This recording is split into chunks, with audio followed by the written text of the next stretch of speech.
Welcome to the interior of a single human cell. To the naked eye, this is a speck of nothingness, a microscopic dot. But as we cross the threshold of the plasma membrane, we enter a realm that defies human scale. It is a vast, silent cathedral, a space defined not by air, but by deep shadows and curved, membranous structures. These walls resemble the ancient, weathered pillars of a forgotten temple or the rhythmic, pulsing gills of a massive, sleeping beast.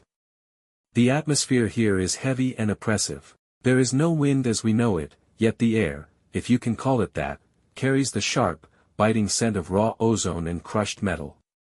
It is a bitter, electric taste that clings to an invisible tongue. Tiny, distant sparks of chemical light flash momentarily, brilliant but devoid of warmth, like bioluminescent creatures in the deepest trenches of the midnight ocean. Despite the apparent stillness, you realize you are not in a void. This space is packed with a suffocating, gelatinous fluid.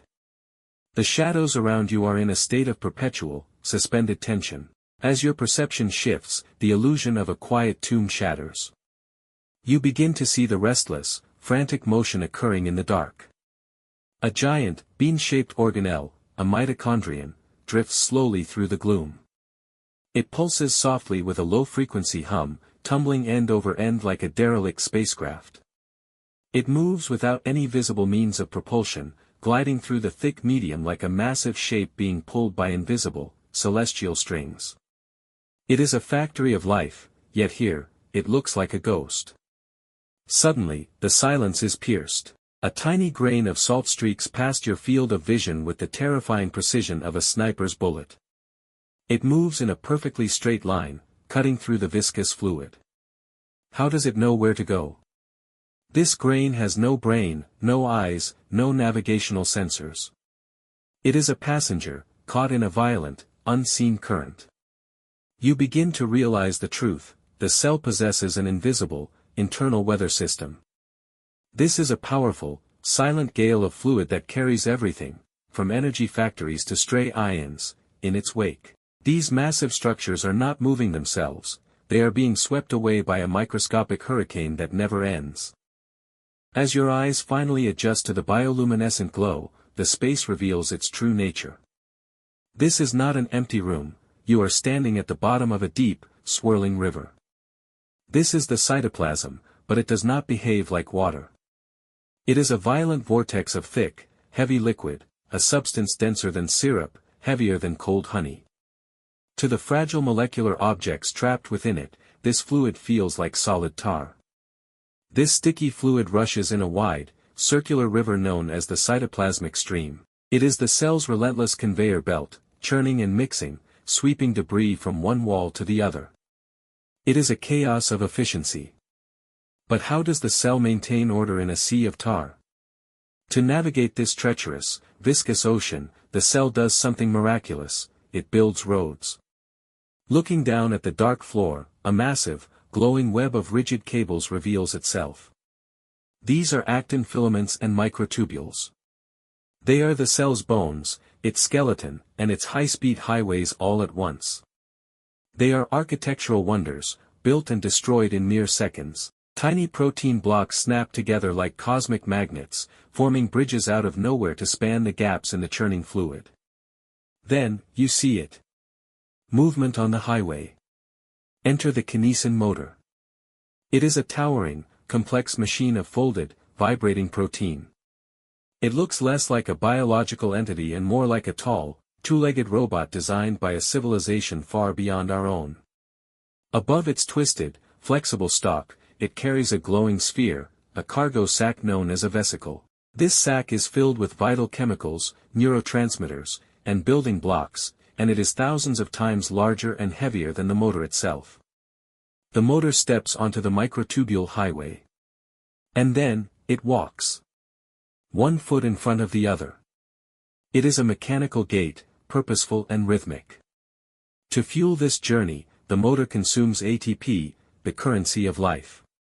In this world, ATP is a sharp, jagged shard of chemical fuel. The motor's hand grabs a molecule of ATP and violently snaps it in half. This act of chemical destruction releases a bright, burning spark of energy. This spark forces the robot's protein neck to snap backward with a mechanical jerk, swinging the rear foot forward to find its next grip on the highway. Billions of these tiny, violent steps create the friction of life. Millions of these walkers, moving in perfect, unintended synchronization, drag the entire ocean of the cell along with them. Their collective struggle is what creates the gale. They do not just walk through the storm, they are the storm. This internal storm is not merely a biological curiosity, it is the absolute foundation of human identity. We often think of our consciousness as a solid, permanent object, but it is not. Your consciousness is a temporary byproduct of these internal gales. Every memory you hold, every profound feeling of love you have ever experienced, every spark of creative genius, is the result of a completed cargo delivery. If a single motor trips on a broken filament, if a delivery of neurotransmitters is a millisecond late, the thought you were about to have never forms. The you that exists is dependent on the logistics of a microscopic shipping company that never sleeps. But what happens if the wind stops? Imagine the ATP fuel running out. The jagged shards of energy disappear. In that instant, the heavy walkers freeze in mid-stride. A Kinesin motor lifts its front foot to take a step, but with no energy to snap the protein forward, it remains suspended, a statue in a dark cathedral. The cargo bubble, heavy and vital, comes to a dead halt. The friction that drives the fluid ceases. The great river of cytoplasm loses its momentum. The vortex slows, stutters, and grinds to a terrifying standstill.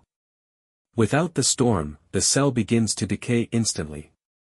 The ancient pillars of the membrane begin to sag. The glowing highways of the cytoskeleton dissolve into disconnected dust. The electrical sparks of chemical light fade into a cold, oppressive gray. Without the storm, we are nothing more than stagnant, silent chemicals. We are a collection of carbon, hydrogen, and nitrogen sitting in a puddle of quiet tar. Life is not the structures themselves, life is the wind. It is the movement.